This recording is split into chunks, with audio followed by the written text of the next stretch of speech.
Ayan, shoutout sa ating lahat dyan. Nandito tayong muli sa ating munting channel. Wala tayong upload kahapon at live din. Pero ito ngayon ay magla-live tayo kasi alam naman ninyo ay Ramadan ngayon. Ay lalong tinatamad ang lula. Kaya ayan, andito tayo ngayon nag-upload kasi bumaba na ng bumaba yung ating watch hour at ang ating views. Kaya yan, nakikita ninyo sa thumbnail ko, sino ba dyan? Ang founder ng Kalingap, founder ng IDSI, at yung mga supporters. Andyan din ang, siyempre, yung IDSI, di ba? Kaya yan, pero bago ang lahat, tayo ay mag-shoutout sa founder ng Kalingap na walang iba kundi si Kuya Bal, Santos Matubang, Kalingap Rab, at si Ate Edna Vlogs. At ayan, shoutout na rin sa mga kasamahan ko dyan, sa Kalingap Strikers. Shoutout sa inyo guys. At shout out din sa lahat ng buong team Kalingap, lalo na kay Kuya Bal, kay Kalingap Rab, kay Ate Idna, at Kalingap Ido, at ang founder ng IDSI na abalang-abala din siya. Kala mo naman siya yung binibisita binibisita doon, o 'di ba? Ano ba ang nandiyan sa thumbnail natin? Founder ng Kalingap at founder ng IDSI. Maagang dumating sa venue. Saang venue? Venue doon sa meet and greet ng mga supporters ng Kalingap. Ayan, kaya dyan sa ano natin, caption, mayroon din tayong caption dyan, One Kalingap, One Family. Ayan. Pero hindi natin maiwasan, andoon yung mga bumabanat, bumabanat sa Kalingap. Siguro nakikita na ninyo diyan, hmm, hmm, ha, si Nunal Queen. Oh, andiyan si Nunal Queen, oh, 'di ba? Dito tayo sa ating pinaka ah, content thumbnail natin.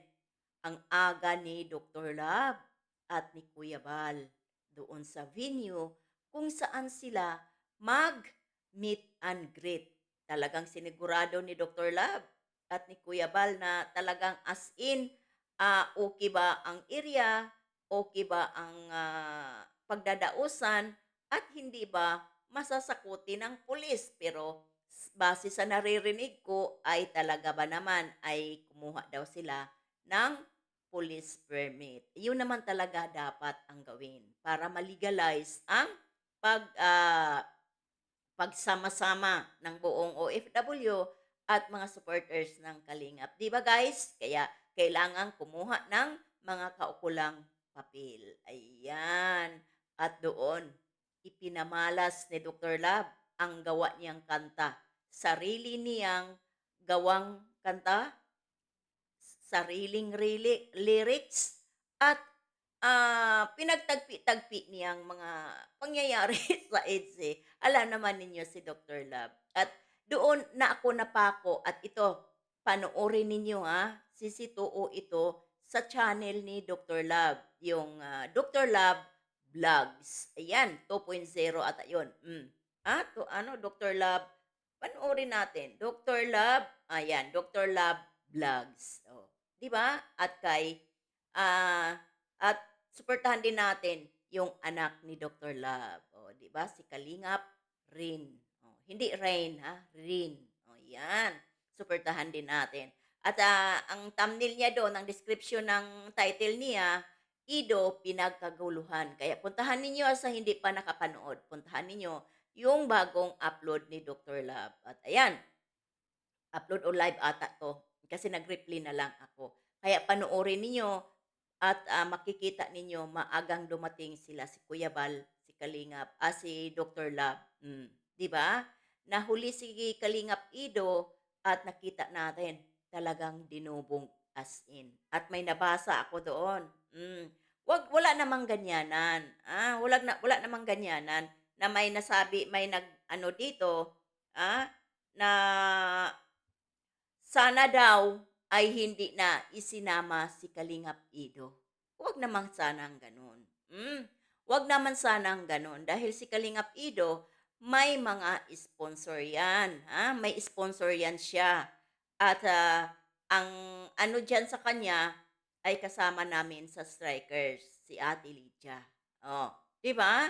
Siya yung nag-sponsor kay Kalingap Ido, grupo din ni Ate Lydia, nila ni Fi Dorado. O yan, shout out diyan kay Fi Dorado sa grupo nila. Shout out. Wag naman sanang ganon. Wag naman sanang ganon na sasabihin ninyo na sana wag nang isinama si Kalingap Ido. Kung ano man yung nakikita ninyo na hindi na napapansin, yung iba ay, andoon pa naman sila lahat, eh. Pumupunta mga lahat ng supporters dahil, sa Kalingap. Hindi lang kay Kalingap Ido, hindi lang kung kaninong love team ang andiyan, andiyan sila para makita ang buong Team Kalingap. Yan nga ang sinasabi ni Kuya Bal nung nakaraang taon, na sana 'pag pumunta ang buong Kalingap, team ng Kalingap pumupunta sa Hong Kong, Singapore, kung saan man na bansa na pinupuntahan nila, pupunta kayo na dahil sa Kalingap. Hindi pupunta, "Ay, wala yung love team na sinusuportahan ko, ay huwag tayong pumunta." Yung mga gano'n. Kasi nga, yan nga ang tinatawag, one Kalingap, one family. So, hindi ibig sabihin na porke wala si ganito, bakit isinama si Ido. Wag naman sanang gano'n.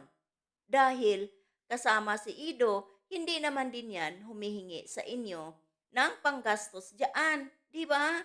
Kaya 'wag tayong magkomento at kung si Dr. Labman, may nababasa din ako dito, sa mga komento dito na ano daw tawag dito, si Dr. Lab daw nagpaparinig ng ampaw, kung ano yung bigay, ganito, gano'n. Hindi niyo pa ba kilala si Dr. Lab? Ah, kung talagang supporters kayo ng ITZY, ah, kilalang-kilala na ninyo si Dr. Love. Ganyan yan 'pag nagsasalita, nasa inyo na yan kung papaano ninyo tanggapin o i-deliver sa mga, tainga ninyo. Hindi na bago yan kay Dr. Love, mapagbiro siya. Kung yung siseryosohin ninyo yung mga sinasabi niya, ah, na mga biro o ano, wala kayong mga ampaw diyan o anong bigay niyo sa akin, yung mga gano'n. Nasa inyo 'yan, nasa inyo 'yan. Huwag ninyong seryosohin. 'Wag ninyong i-bash si Dr. Love dahil may sinabi ng ganito, gano'n, nanghihingi. Kahit pa manghingi 'yan si Dr. Love ng ilang beses diyan. Ah, kung i-ignore ninyo, wala magagawa si Dr. Love.